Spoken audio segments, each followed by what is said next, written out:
The 5-4-3-2-1 method is a grounding exercise that helps us become more aware of the present moment. Grounding has been shown to help people with negative thinking and depression, worry and anxiety, the physical symptoms in panic and anxiety, and also social anxiety. And it can also support us with managing the flashbacks and hypervigilance in PTSD. If you're a client of mine, you'll be encouraged to use grounding in replacement of safety behaviours.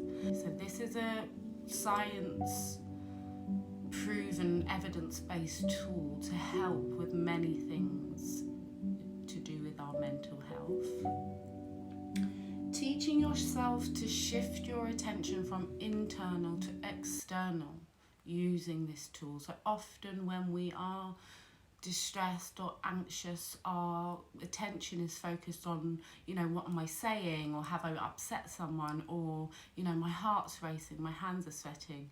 So that's an internal focus. So this tool teaches us to externally focus.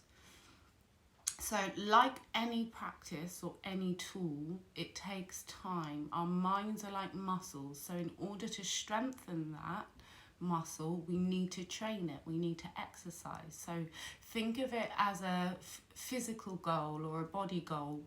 If we want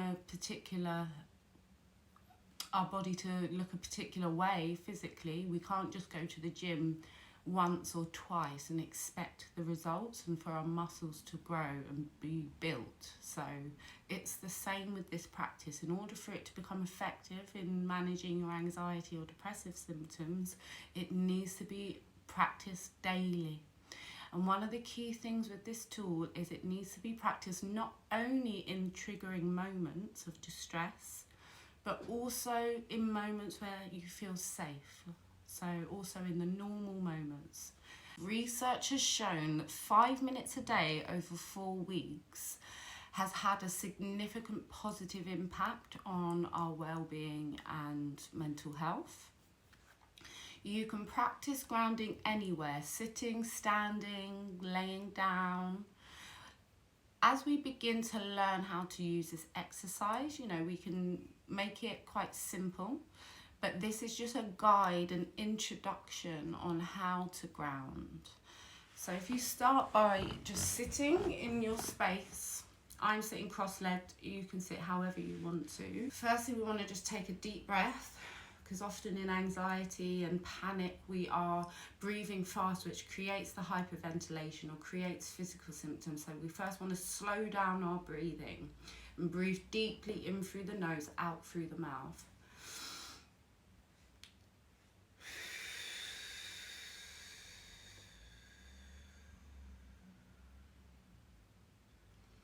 And start by listing 5 things that you can see.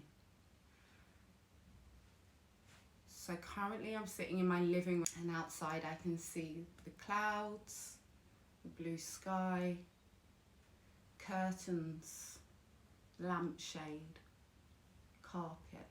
So that's 5 things I can see. Next, we list 4 things that we can touch or feel.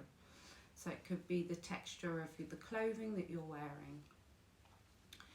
It could be the physical feeling of your bottom sitting down on your seat.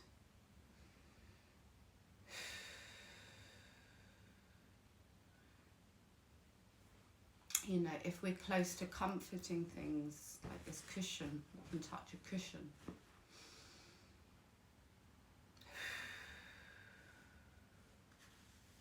The texture of your clothing. So that's 4 things you can touch. Next, we want to list 3 things that we can hear. So when we are listening out for things, we don't have to create the sounds. We want to just hear what's in our natural environment. So it could be the humming from your computer. It could be traffic passing by outside. It could be birds singing outside. Next, we want to list 2 things that we can smell. So it could be the smell of your clean clothes, it could be the smell of your perfume. And lastly, we want to list 1 emotion. So what 1 emotion do we feel now after giving that a couple of minutes practice? Calm.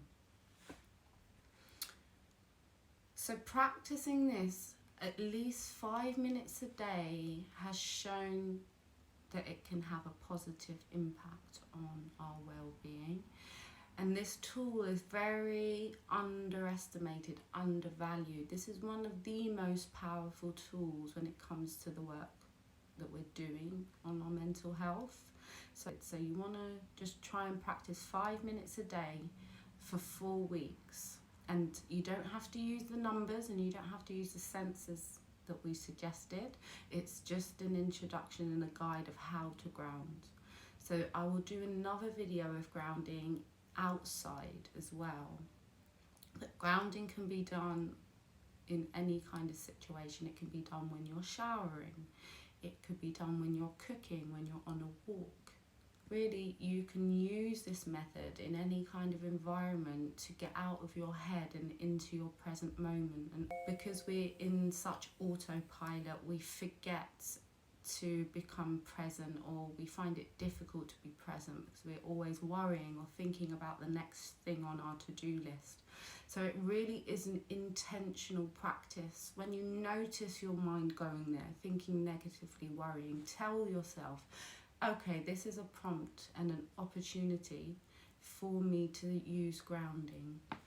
I lastly just wanted to add that, remember, this is a new practice, this is a new skill. We are not going to perfect it straight away. Nothing that we just started to learn can we do, well or perfectly after the first couple of tries.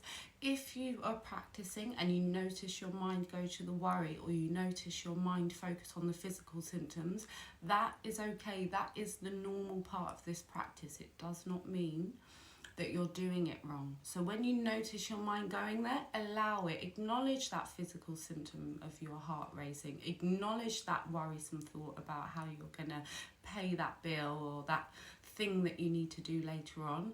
Notice that worry and then tell yourself, okay, let me refocus on the present moment. What can I see? What can I touch? What can I hear? What can I smell? So it's a constant battle, and that's okay. It does not mean that you're doing it wrong. Give it a go. Any barriers, or however you found the practice, just drop it in the comments below and let me know how you've been finding it and how it's going. And if you have any maybe tips for other people who have just started practicing as well, or anything like that. All right, thanks guys, bye.